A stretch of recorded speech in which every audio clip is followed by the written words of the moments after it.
सोचिए, आज भारत दुनिया की सबसे तेजी से बढ़ती हुई अर्थव्यवस्थाओं में से एक है। पर क्या आप जानते हैं, एक समय ऐसा था जब भारत की अर्थव्यवस्था दुनिया की सबसे बड़ी अर्थव्यवस्था हुई करती थी। उस समय भारत के सामने चीन और अमेरिका जैसे शक्तिशाली देश कुछ भी नहीं थे। आज से 300 साल पहले मुगल बादशाह औरंगजेब के समय भारत पूरी दुनिया की सबसे अमीर अर्थव्यवस्था था। एक ऐसा दौर जब दुनिया के हर चौथे सोने का सिक्का हिंदुस्तान की मिट्टी से निकलता था। पर सवाल ये है कि इतनी बड़ी ताकत का क्या हुआ? कैसे औरंगजेब के राज में शाही तिजोरी भरने लगी और फिर क्यों धीरे धीरे तिजोरियां खाली होने लगी? चलिए आपको बताते हैं। दोस्तों, बात है 17वीं सदी की। आज से लगभग 300 साल पहले मुगल साम्राज्य अपने स्वर्ण युग में था। औरंगजेब ने जब साल 1658 में तख्त संभाला, तब भारत दुनिया की सबसे बड़ी आर्थिक शक्ति था। दुनिया के महान प्रसिद्ध आर्थिक इतिहासकार अंगस मैडिसन ने अपनी किताब the world economy historical statistics 2001 में लिखा है, सन 1700 के आसपास भारत की विश्व की जीडीपी में 25 से 27% हिस्सा था। यानी पूरी दुनिया की एक चौथाई दौलत सिर्फ एक देश के पास थी, वो था भारत। दोस्तों, उस समय भारत की कुल अनुमानित जीडीपी 1990 अंतर्राष्ट्रीय डॉलर के हिसाब से लगभग 90 से 100 अरब डॉलर थी। उस समय औरंगजेब के शासनकाल में लगभग 15 से 16 करोड़ लोग रहते थे। दोस्तों, भारत की अर्थव्यवस्था कृषि, कपड़ा उद्योग और हस्तशिल्प पर आधारित थी। बनारस, ढाका, अहमदाबाद और सूरत जैसे शहर कपड़े के निर्यात के लिए प्रसिद्ध थे। भारत का मलमल, रेशम और सूती कपड़ा यूरोप तक बिकता था।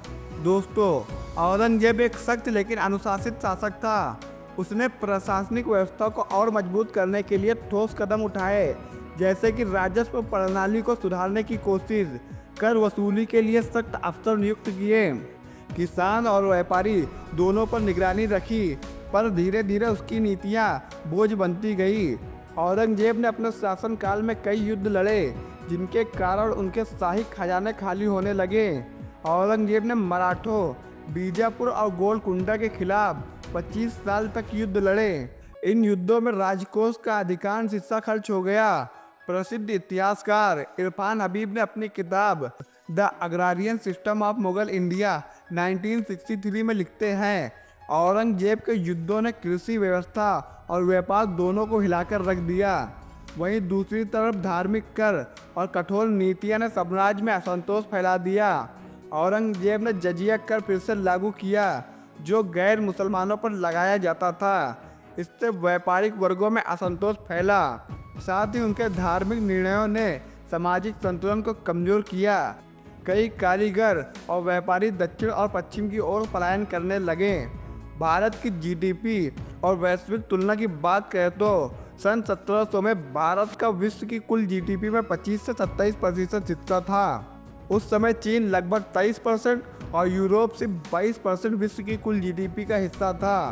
दोस्तों, औरंगजेब के समय भारत में प्रति व्यक्ति औसत आय तकरीबन 550 से 600 अंतर्राष्ट्रीय डॉलर थी, जो उस समय के इंग्लैंड और फ्रांस के प्रति व्यक्ति आय से कहीं ज़्यादा थी। साथ ही भारत में कृषि उत्पादन, वस्त्र निर्माण और धातु उद्योग अपने चरम पर थे। पर धीरे धीरे औरंगजेब की नीतियों और लगातार युद्धों ने मुगल साम्राज्य का आर्थिक संतुलन तोड़ दिया। दोस्तों, औरंगजेब ने अपने शासन में साम्राज्य को जितना फैलाया उतना ही थका भी दिया। उसके आखिरी दिनों में साम्राज्य का खजाना खाली हो चुका था, किसानों पर कर का बोझ बढ़ चुका था, व्यापारी करों और धार्मिक असंतोष से परेशान थे। वही प्रशासन भी कमज़ोर पड़ चुका था। साल 1707 जब औरंगजेब की मृत्यु हुई, तो वह अपने पीछे एक विशाल पर थका हुआ साम्राज्य छोड़ गया। इतिहास हमें यह सिखाता है कि ताकत सिर्फ तलवार या सेना में नहीं, बल्कि अर्थव्यवस्था और जनता की समृद्धि में होती है। दोस्तों, औरंगजेब के समय का भारत कभी दुनिया की सबसे अमीर भूमि था, पर युद्धों और कठोर नीतियों ने उसे धीरे धीरे कमज़ोर बना दिया। आज जब हम भारत की अर्थव्यवस्था को फिर से उभरते हुए देखते हैं, तो ये कहानी याद दिलाती है कि सच्ची शक्ति तब तक कायम रहती है जब तक जनता खुशहाल रहती है।